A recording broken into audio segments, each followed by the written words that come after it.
Амо, Што правиш? добро еве, да подзавршам некоја работа, па ќе одам на суд за 10 минути, 15. Аха, добро. Ти што Јас правиш? со ММФ имав состанок. Значи уживаш. Што да ти кажам? Нисто бе, јас те барав за ова што ти пишав. Значи, јас нели ти реков нек не му спомнав на Марко, со тоа што му реков види вака така се, не директно отфрли ја пријавата, него види да ја завршиме побрзо ова, он знае што значи тоа. Свајле го побарав и после ми се јави назад и ми кажа, пошто беше на судење, знаеш, не може да збори од таму, ми кажа, вика да знаеш, вика тоа што ми даде задача, завршено е, пошто треба и за други работи да се видиме за закон за кривична постапка деновиве, вика, ќе ти дадам детален извештај да знаеш се е окей со предметот, па чисто да ти кажам. Кога ќе дојде кај мене, ќе ми каже точно како го затворил. Тоа значи ќе донесат одлука веднаш? Па, он како што го разбрав, јас ти викам човеков на судење беше и така малку шифри ми збореше, како што го разбрав, он го затворил предметот. А може да го затвори со решение дека се отфрла. А горе после да истегнам ја на ова кривична за важно? Па можеш ти да истегнеш пријава. Дали да се занимавам со тоа или да отворам тука страница? Види, тоа е малку вака, ја например искрено ти кажам на никој од мене, знаеш, цела држава ми пушта пријави, не сум пријавила никого за важно пријавување. Пошто не знам држам во неизвестност. Држи ја во неизвестност. И понатака да стегнам. Да, ќе го видиме рокот за колку време застарува. Оти секој дело застарува некојаш, знаеш. Да. Ќе зборам, јас планирав да го викнам Марко, утре пошто имаме влада, не можам задутре да го викнам да така на подолг разговор, пошто стално знаеш. И провери го и овој аспект. Да, па со него ќе зборам. И незиното кон мене за колку време застарува и обратно. И ќе зборам со него и он да ми каже какви се искуствата. Ти знаеш, битно и како завршувале такви предмети. Сега да не се бламираш ти да си прв удржавава и да ти ја отфрлат, би било глупо. Ако има такво искуство, ќе ти кажам, ќе се договориме. Знаеш, а не ќам сега да го викам на 10 минути, пошто така, и он бара да се видиме и мене ми треба за поише предмети да го почитувам онака еднаш и така. Пошто и он си има мака со кај него таму и ја како психијатар. Океј, добро, фала ти многу. Супер вест, да еден проблем помоци. Да, па јас вас тоа му реков, нек ни викам, ај молим те види, позабрза ја работава, ќе почне се, ја така му викам, ќе почне расправа за буџет у собрание, една работа помалку да има за зборење, вика нема проблем, ќе го завршам брзо. Да благодарим се во моје име кога ќе. Да, окей, мислам јас така и мислам и со сите вака кои има некоја работа зборам обавезно се заблагодарувам. Мислам да знаеш тоа, не ти спомнувам, си се подразбира на работа. Нема, така треба да функционираме, мислам, вака се функционира, разбираш, не да стои отворено една година. Да. Притисок да чувствуваш. Колку е неоправдана пријавата. Ама нема врска. На секој искачање што и да правиш, ќе ти го спомнува. Ако не она, некој од тие што се инструирани да ти го спомнат и непријатно е, мислам, други работи кои сакаш да кажеш, ова ќе ти го извадат. Океј, слушаш се соате кога можеш за твојата работа. Ќе се слушнам и он ми е на списоков, ама он ми беше вака подоле по приоритети ова како за поважно ми беше ти кажав сега. Абе ми кажа, ма добро. Да не му направат таму некој проблем, па добро. Да не може да ја заврши после. Јас ќе го побарам од теков на денов да се договориме да се видиме, пошто јас ти кажав не ми е пред работа ако можеш пред пред влада. Кога ќе збора вечер викни го, утре вечер, кога сакаш ти? Да.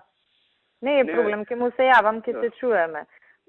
Ти кажам, овие од синдикатов од кај мене, биле кај него, и нешто као за стамбени кредити, она, мислам, нели они си имаат секако програма за стамбени кредити, им понуди уште по поволни услови, пошто нели големо министерство, она синдикат, презадоволни. Дојде кај мене председателот на синдикат, го убио палење. И ја викам, да, викам, коректен човек е, разбран вака, така. Шо да ти кажем, и ми вика, ништо, вика, ние сега со него ќе подпишеме договор, јас ќе го замолам да искочиме и на прес, нека знае јавноста, викам. Слушај, па изфорсирајте го тоа, ќе ти биде доста популарно тебе кај вработените. Да, ама тоа синдикатот го тера. Ако ти приклучиш... Ама јас го буцкам, ја му помагам на председател, уствари, ја му реков така да направи. Еден прес заеднички голема работа. Мислам, луѓето тоа ги интересира. Шо ги интересира друго? Види сега, они знаеш. Вработените тоа им е најголема прашање. Гледаат ова, купи куќа, купи стан за армијава, нешто се направи за нас ништо. И неколку пати дојдоа кај мене, дај никако да ја оправиме работата, да викам како да ја оправиме. Дај да видиме со банкиве, ако може, голема институција, синдикатот да запиши. Ти кажи ми, ако ти требаат и други банки, ја ќе ти приклучам и други. Важи, окей. Мислам, они беа презадоволни сате што збореле. Ти викам, само иницијативно дојде кај мене за други работи председателот на синдикат и го испофали. Али ако треба и со други, мислам, и ни одговара нас и како влада уште едно министерство го затвараме комплетно со тоа прашање. Добро, ќе збориме, ќе ми кажеш. И така, јас сега да се спремам за на суд пак, леле, 100 пати. Ја на економски совет сум, па на после цел ден. Ја па денес сум на суд, а уште трае судењево на овој Игор Спасов, кој ќе ме видат таму. Да. Мирно сум, биди. Не, јас не му се притресам. Попладне, па имам пак нервози со градоначалници од источниот регион, ќе треба да се расправаме кај пошто нели он им дава средби. Вчера се видовме на роден ден, нели, му викам како помина централниот, окей, вика, и тебе, вика, те критикуваше одма тоа, ми кажеш. Маријан Ѓорчев, вика, 2 години барал средба, не се му дал, не може, вика, ме зад на устата со тоа што кажа дека кај мене одма добивал. И толку, ја не ни одговорив на тоа. Му реков, в исто време ја на тебе правам напори да му најдам 250.000 евра за водовод у Драчево. Тоа е многу поважно него дали се гледаме на состанок. Да. Па и мене ме критикуваше тој. Така. Посредно, ама... Сите неспособни копилиња сега некој треба да им е крив. Ама знаеш што беше она тригер за критиките? Што шефот стана и ја каже методологијата и каже дека има и вакви, има и такви според истражувањево. И некако, знаеш, на кој си има мувата, стана све некои што предчувствуваат дека не стојат добро и почнаа да даваат милион образложение како кај нив било специфично, дека они би биле подобри, не знам, ти ако си го викнал на средба, јас ако сум го сменела командирот, они немале никаков авторитет, граѓаните од нив барале, а не можеле ништо да направат. И ја му дофрлив на Маријан. Викам, па што се зафаќате со работи што не се ваша надлежност?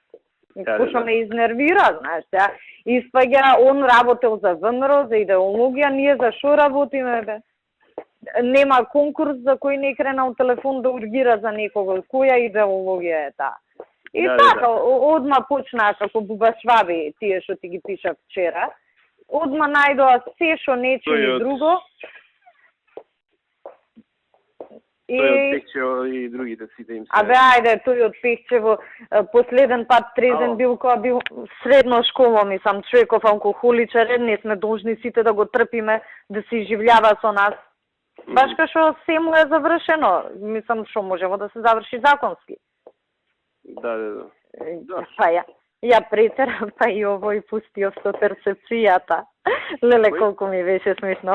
Хипо! Колку ми беше смешно, леле, ке пукнем, знаеш. Збори, ама кај баш на таа тема, знаеш, вака, кај што е најосетлив, па имаш реплика и тој да му беше навистина интересен, вака. Знаеш, ама се случува да се разидат сама... Ама добро, после ќе ги испеглаат ставовите. Да. Али беше птено на очигледно, значи сите што се јавија за збор беа такви, Што почувствувале си ја имаат мувата, па е сега ќе се правдаме. И така. Добро, окей. Ајде, Ока, се слушаме. ајде, чао.